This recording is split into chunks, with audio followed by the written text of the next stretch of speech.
The night was quiet and cold. There was no noise inside the room. Outside, everywhere was light by bright street lights that hung up in the atmosphere like lower stars. Occasionally, there were hums of distant traffic and the soft whistling of leaves on trees outside the hotel. The trees responded to the night breeze, which made the evening cool.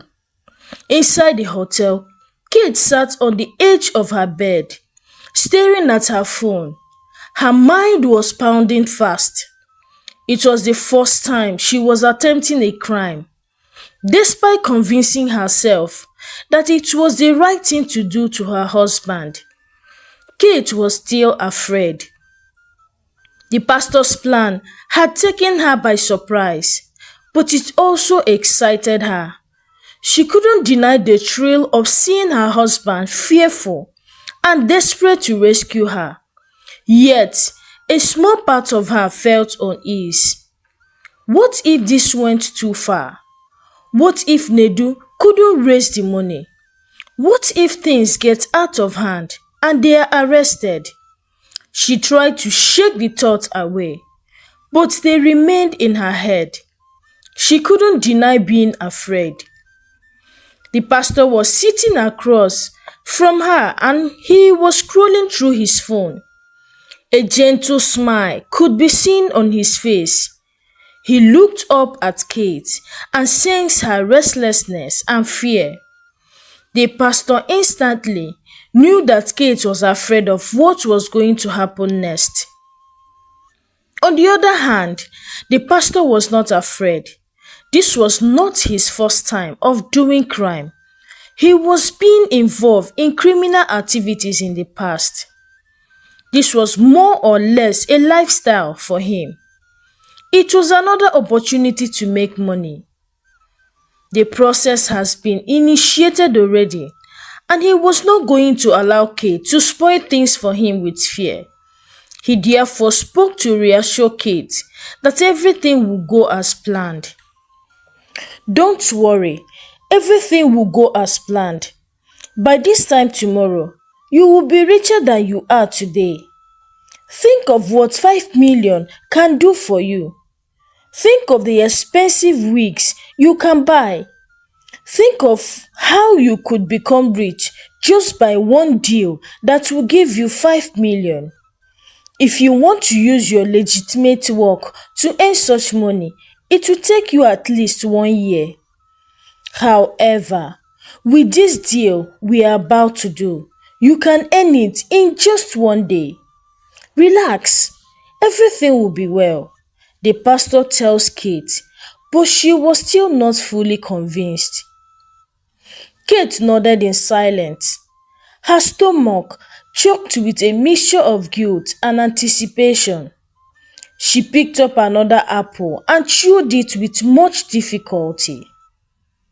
The pastor had brought her favorite snacks, as usual. But tonight, even the food couldn't fully distract her. She lost her appetite the moment she heard her husband's apprehensive voice over the phone. What if something goes wrong? What if he brings the police? What if they got me arrested? What are we going to do if my husband fails to raise the money? Did you hear his voice? He sounded like someone in distress. It is true that I want to punish my husband for cheating, but that doesn't mean I should make him to have a heart attack. I will not forgive myself if he dies because of my actions. What about me? If the police found out and get me arrested, I will go to prison from here. It's not going to be funny at all, Kate said to the pastor. I told you not to worry. You will not be arrested. I have done this before. Your husband will not dare bring the police. Eat your food in peace. Finish eating. The next morning, Nedu woke up early. His eyes were swollen from crying all night. He had barely slept. His mind was consumed with thought of Kate. The kidnappers called the night before had shattered him. He couldn't believe his wife was such in danger. He had to act fast. He spent the morning calling friends, family, and even his boss, begging for loans. He sold his car, emptied his savings, and even sold some of Kate's jewelry. By midday, he had managed to gather 4 million. It wasn't the full 5 million the kidnappers asked for, but it was close. He prayed it would be enough. There was nothing else he could do. There was no way to raise more money. Nedu has exhausted all his contacts. He has called everyone and they have done what they could. I'm going to take this 4 million to them. I will take the risk. Hopefully, they will accept it, Nedu said. He arranged the money in a big bag and sat in his living room to wait for a call from the kidnappers. He waited and waited, but the call did not come. There was no way he could contact them because they did not give him their number. Finally, at about 5 p.m., Nedu received a call from the pastor. As usual, he has changed his voice. This is the kidnappers. You can start coming now. Go to the city dumping ground. I mean, that place where people dump dustbin. Go there and wait for more instructions. I have to warn you again not to bring the police. If you try it, your wife will be dead. The pastor tells Nedu. He followed his instructions and went to the place he was asked to go. When he got to the dumping ground, his heart was beating very fast. He was so scared. Meanwhile, the pastor said he wanted to come out alone to meet Kate's husband, but she insisted on following him. I want to look at his face and be happy. I want to look at him and enjoy the fact that he is suffering because of me. He cheated on me. So allow me to follow you and enjoy the revenge, Kate said.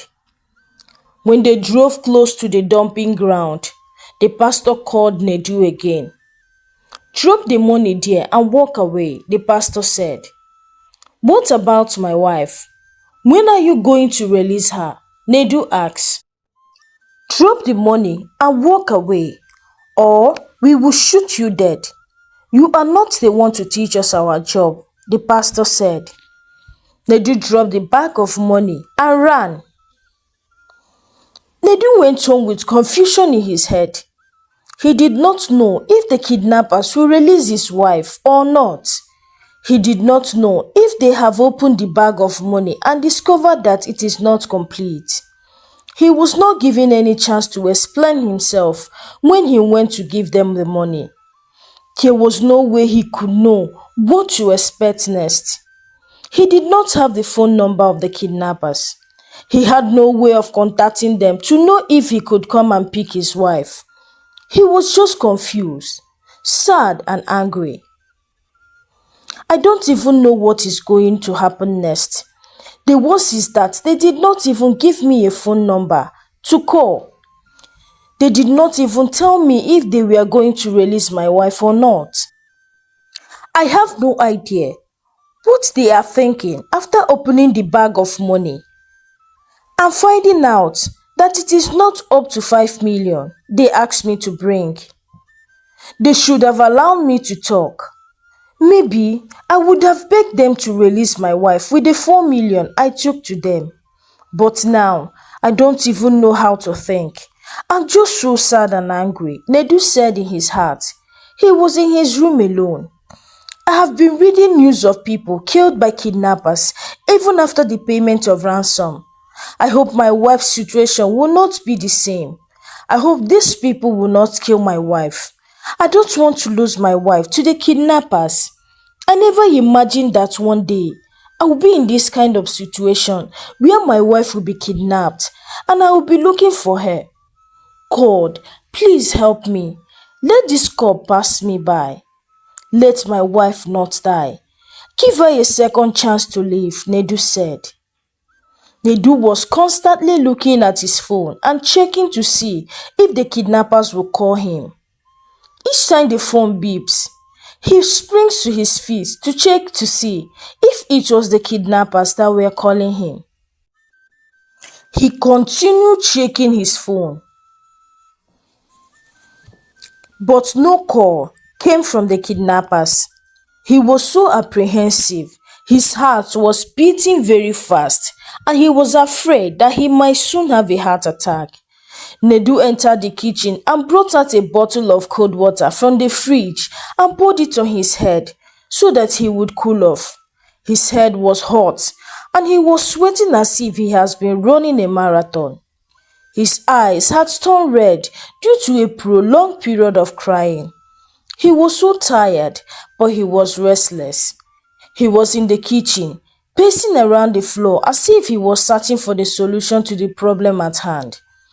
Something told him to call the police, but he was afraid of what the kidnappers would do. They had warned him sternly not to bring the police into the matter. They said they would kill my wife if I informed the police. They had warned me not to involve any security agency. I don't know if I should go and tell the police. But what if the kidnappers find out and decide to kill my wife? I don't want to do something that will make them angry. Already, I don't know what will happen because of the shortage of 1 million in the money they asked me to bring. I don't know if that will make them angry already. I don't know if they have even taken any drastic action that will harm my wife. I don't want to involve the police and complicate the whole matter, Nedu said in his heart. Night was fast approach. The time was 6 p.m. Nedu has not heard anything from the kidnappers. He was deeply worried. Not even a call to let him know that they got the money. He decided to call his pastor to ask for prayers again. He dialed the pastor's number on his phone. Pastor, the kidnappers contacted me and asked for a ransom of 5 million. I was able to raise 4 million for them. I have gone to give them the money, but I have not heard from them. They have not even called me again. I don't know if they are angry that I did not complete the money. I don't know if they have harmed my wife. And I don't want to involve the police. They said if I involve the police, they will kill her. Please, pray for me so that they will release my wife safely. I need your prayers now more than ever, Nedu said over the phone. Nedu had no idea that the same pastor he was calling was the one responsible for what was happening to him. He had no idea that his pastor was the one who told Kate to scam her husband by telling him she has been kidnapped. He had no idea that the money he raised was with the pastor. Oh, child of God, God will protect your wife. I assure you that she will come out safely from the kidnappers' den. Nothing will happen to her. The Bible said God will protect his own from harm. No harm shall come your wife's way. Just expect that she will return home safely.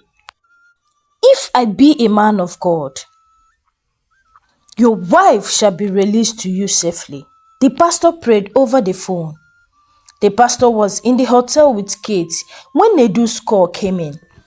When he was done praying for him, he dropped the phone and started laughing. Are you enjoying the whole show? Your husband will never cheat on you again. I told you he would look for the money. He brought 4 million. That is not enough. We are going to call him back and tell him to produce the remaining 1 million or we will have him killed. The pastor said.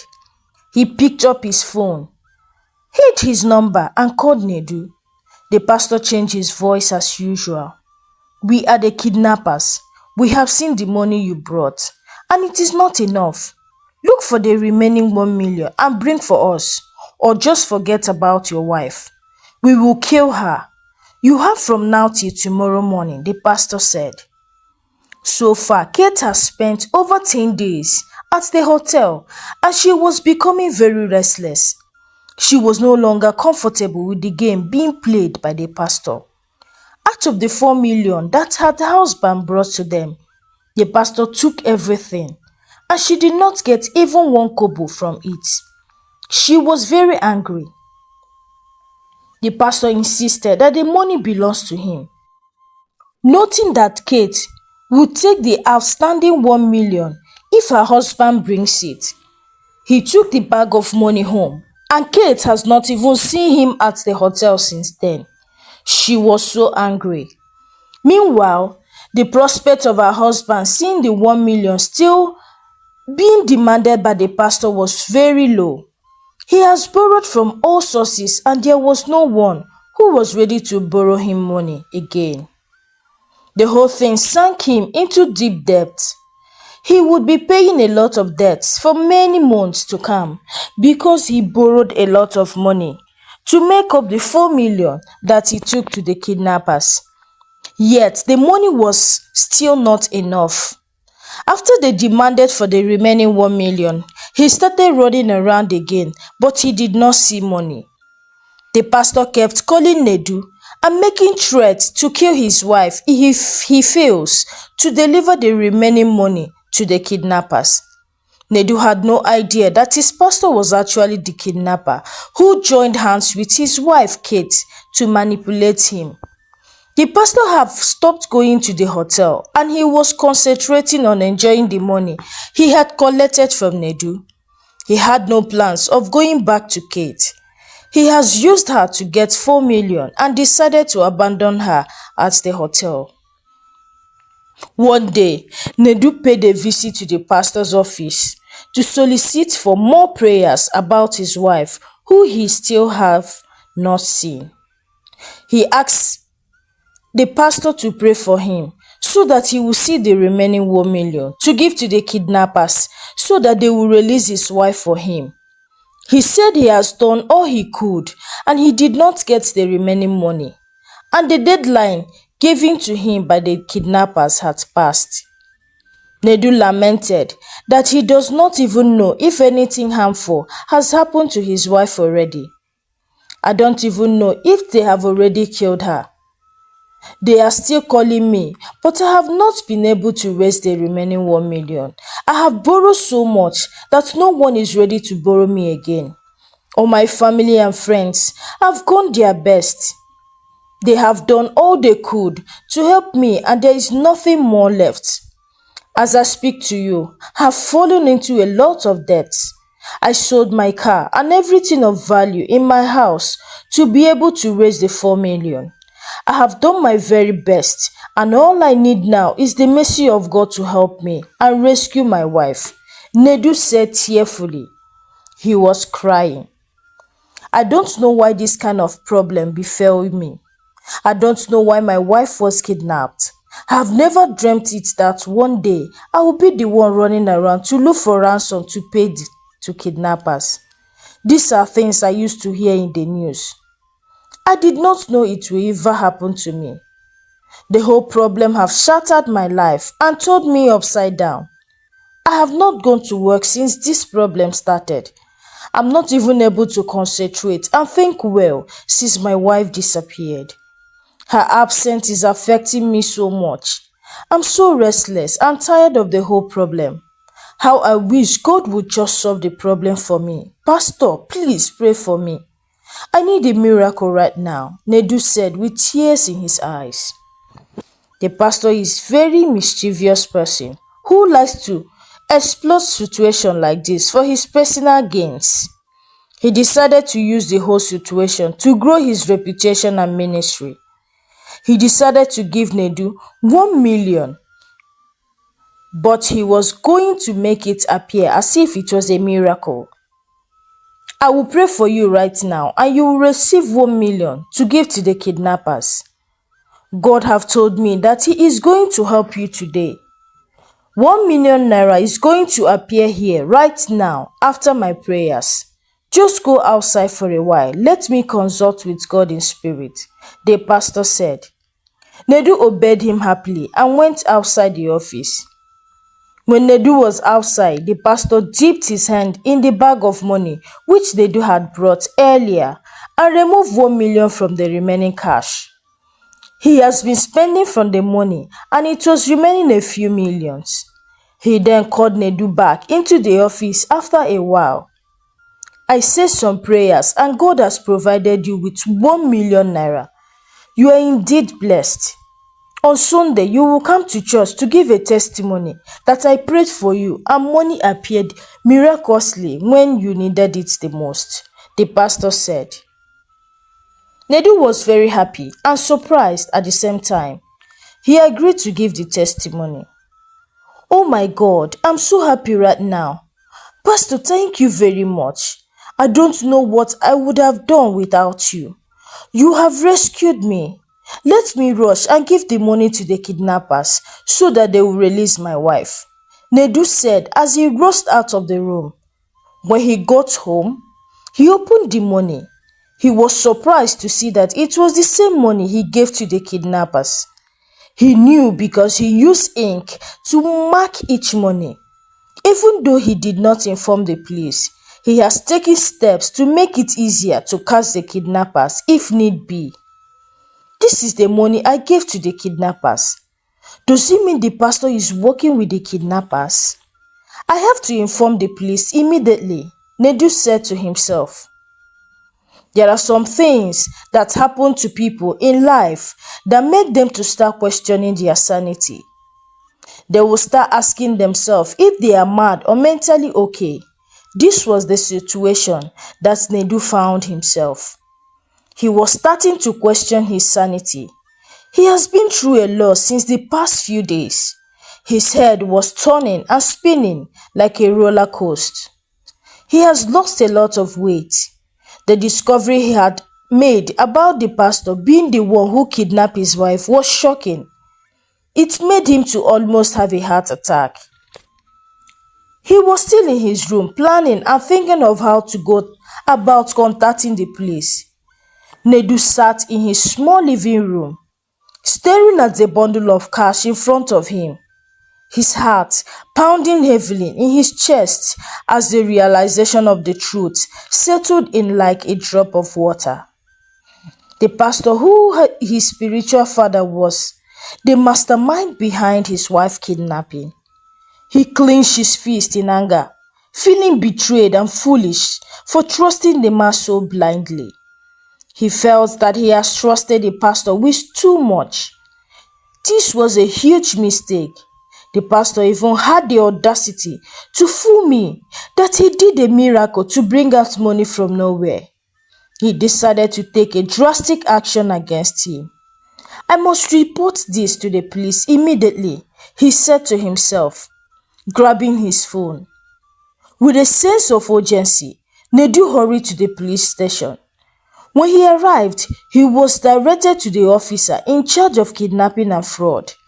He narrated everything: the supposed kidnapping of his wife, the ransom he paid, and how he had just discovered that the money given to him by the pastor was the same money he has handed over as ransom.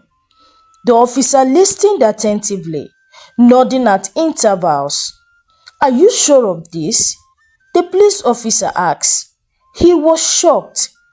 He has been dealing with cases of kidnapping before, but he has never had a case of a pastor convincing with someone to defraud a church member.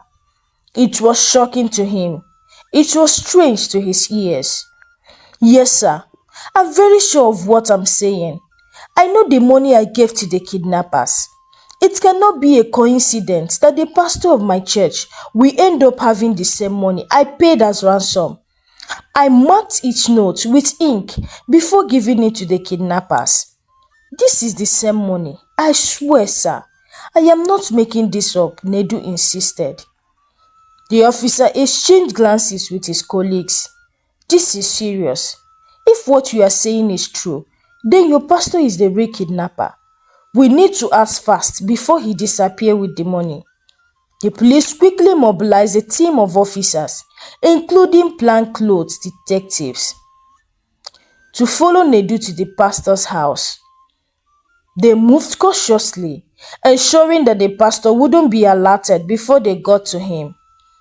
When they arrived at the grand residence of the pastor, they found his gate wide open.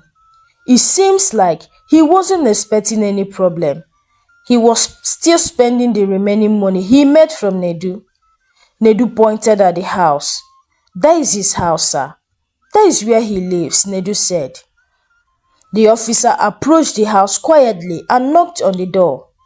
A young man, one of the pastor's assistants, opened the door. Good afternoon, officers. How can I help you? He asked nervously. We are here to see Pastor, the lead officer replied. The compound was so large. The pastor has made a lot of money from crime and he used it to be a large house for himself. He lives in Wales. He is in his study. Let me inform him. The young man said, trying to close the door slightly. He knew the pastor was not a straightforward man. He knew the pastor was into crime, so he was trying to rush and tell him to escape, but the police officer were prepared. No need. If you try anything rash, we will arrest you as well. We will go in ourselves, the officer said, pushing the door open and stepping inside with full force. The young assistant stepped aside, terrified. The police stormed into the house and found the pastor sitting in his study, counting wads of cash. He looked up, surprised to see them. He never knew that one day his crime would be discovered. For many years, the pastor has been involved in all manner of treachery, but it looks like his cup was full. What is the meaning of this? Why are you in my house? I'm a man of God. Don't you have respect for a servant of God like me? The pastor asked angrily. You are under arrest for kidnapping and fraud, the officer announced, showing him an arrest warrant. Kidnapping? Fraud? This is ridiculous. I am a man of God who led you here and who told you such a lie. I have never done crime and am not known to do such a thing. The pastor protested. Save that for the judge. Nedu here has provided evidence that this is the same money he gave to the kidnappers. It is either you kidnap his wife or you are working with those who kidnapped her, or you have something to do with her disappearance. The money you are looking at is enough proof, the officer said, pointing at the bundles of cash on the table. The pastor's face changed instantly. He knew there was no way out. The police handcuffed him and let him out of the house. As they stepped outside, neighbors gathered, shocked to see their highly respected pastor being taken away by the police. Pastor, what happened? Some people asked in confusion. Nedu watched as the man who had deceived him was placed into a police vehicle. Your wife will also be investigated. She was part of this plan. Do you have any idea where she might be? The officer asked Nedu. I have no idea. The pastor should know about this, Nedu said. Where is his wife? The police officer asked the pastor.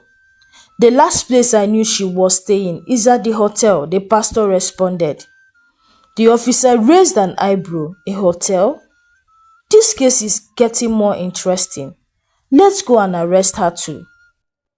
Nedu cannot wait to see his wife face to face again, but he was also afraid that his wife could be in for big trouble if it was true that she connived with the pastor to defraud him.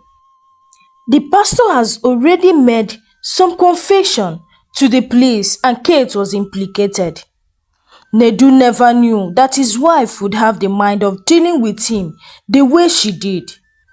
He was shocked when he heard that his wife was at a hotel.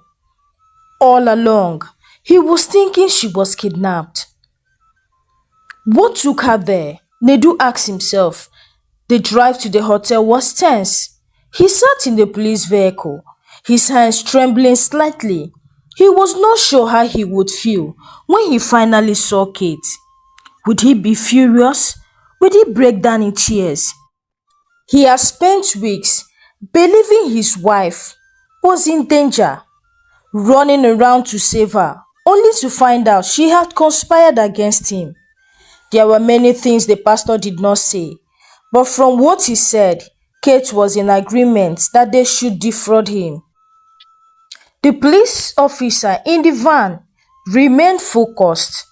Their leader, Inspector James, looked at Nedu and gave him a reassuring nod. You have done the right thing. Betrayal is painful, but justice must be served. We are by your side to ensure you get the justice you deserve. I know you love your wife, but it is the one we love that betrays us the most sometimes. Be strong. You are a man, the policeman said. When they arrived at the hotel, loud music barely from within. The officer stepped out swiftly. Their presence immediately drew attention. Some of the women loitering around the entrance ran inside upon seeing the police, fearing trouble. A hotel manager, a middle-aged woman with heavy makeup, approached them cautiously. Good evening, officer. How can I help you? She asked, forcing a smile. She was very scared as she never expected to see policemen at the facility. We are here to arrest Kate, Inspector James said firmly. Where is she? The woman's eyes were filled with fear. Kate? She's inside, room 12. Please, don't cause trouble. Without another word, the officer moved in. Nedu followed closely behind them. His heart was pounding heavily like mortar. They navigated the narrow corridors until they reached room 12. Inspector James knocked hard on the door. Please, open up, he shouted. There was a moment of silence. Then a shuffle from within. Who is it? Kate's hesitant voice called out. Open this door immediately. You are under arrest, the officer commanded. Kate panicked. She had been laying low since the pastor disappeared. Fearing the worst, she knew deep down that things had gone terribly wrong. Kate was trembling as she slowly turned the knob and opened the door, just a crack. But the moment she saw the police standing before her, and then her husband, Nedu, standing right behind them, she let out a piercing scream. Her legs gave out and she collapsed on the floor. Kate, Nedu shouted emotionally. He wanted answers, but he was also shocked to see her like this. Two officers rushed in and lifted her into the bed. One of them checked her pulse. She is conscious, just in shock. She needs to get up now, the policeman said. Kate's eyes finally opened, and when she saw the handcuff in the officer's hands, she burst into tears. Please, I can explain. It wasn't my fault. The pastor deceived me to do it. He convinced me to defraud my husband. I did not get any kobo from the money we collected, she said tearfully. Nedu stepped forward, his voice heavy with pain. You betrayed me, Kate. Do you know what I've been through because of you? I sold everything. I was ready to die just to save you. And all this time, you were part of it. I'm so disappointed, Nedu shouted. Kate sobbed uncontrollably, shaking her head. I was stupid. I thought I was going to get something out of it. The pastor promised me that we would share the money, but he took everything and abandoned me here. He used me. Please, Nedu, believe me. Inspector James didn't have time for her excuses. He motioned for the officer to proceed. Enough talking, arrest her. The officer pulled Kate up and locked the handcuff around her waist. He cried even louder. Please, I have nowhere to go. I regret everything. But there was no sympathy left for her. The officer dragged her out of the room and led her through the hotel hallways. The other women and workers peeked out from their rooms. Whispering among themselves, some shook their heads while others watched in silence. As they reached the police van, Kate turned to Nedu one last time, her eyes pleading, "Nedu, I know I hurt you, but please, please don't let me rot in prison." Nedu kept silent. He had nothing left to say to her. He watched in silence as the officer pushed her into the van and shut the door. The drive to the police station was quiet. Kate sat in the back, sniffling, knowing that her fate was sealed. The pastor had already been caught, and now she was in police custody as well. She had played a dangerous game, and now she was paying the price. When they arrived at the station, the officer booked her in and took her to a holding room. She sank onto the house bench, staring blankly at the cold walls. She had lost everything, her husband, her freedom, and the future she thought she could have with the pastor's money. Inspector James turned to Nedu. "She will be charged along with the pastor. You did well to bring this to our attention. We will ensure justice is served." Nedu nodded, but his heart was heavy. He had loved Kate deeply, despite everything, but now all he felt was betrayal and exhaustion. He demanded to enter the cell and have one last word with Kate. His demand was granted, and the cell was opened for him. "Why did you do it? I mean, what happened? Were you kidnapped or you left the house on your own?" Nedu asked his wife. Nedu stood in the cell with his eyes fixed on Kate, who sat on the floor as if he was mourning a dead relative, her face drenched by tears. The air was heavy with tension, and the silence between them was deafening. Nedu had asked Kate some questions, but she has failed to answer. He decided to repeat the question, just in case she didn't hear him the first time. He was impatient and eager to know why his own wife would turn against him. "Why, Kate? Why did you do it? Did you leave the house on your own or were you kidnapped? I need to know the truth," Nedu demanded. His voice was clearly heavy under the weight of his emotion. He was losing his mind. Kate looked up at him with her eyes filled with guilt and regret. She knew it was her last chance to explain herself. "Nedu, I I left on my own," she admitted. Her voice was so low and weak that Nedu could barely hear her.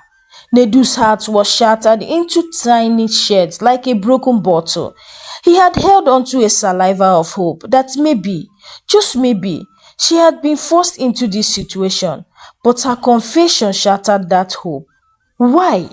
Why would you do this to us? To me?" he asked. His voice was filled with anguish. Kate delayed for a moment before speaking again, with her voice trembling. "I wanted to cheat on you, Nedu, just like you cheated on me." Nedu was shocked when he heard his wife talked about cheating. "What are you talking about? I never cheated on you," Nedu said. Kate's tears flowed freely as she continued. "Yes, you did. I came back from work one day and saw you in our matrimonial bed with another woman. I was devastated, Nedu. I felt betrayed and humiliated. That was why I went to the hotel. I wanted to hurt you the way you hurt me. I wanted men to sleep with me so you would feel the pain I felt," Kate said tearfully. Nedu's heart was beating with speed as he tried to process her words. "Kate, I have no idea what you are talking about. I've never cheated on you. Never," he said. But Kate shook her head, refusing to believe him. "I saw you, Nedu. I saw you with my own korokoro eyes," Kate said.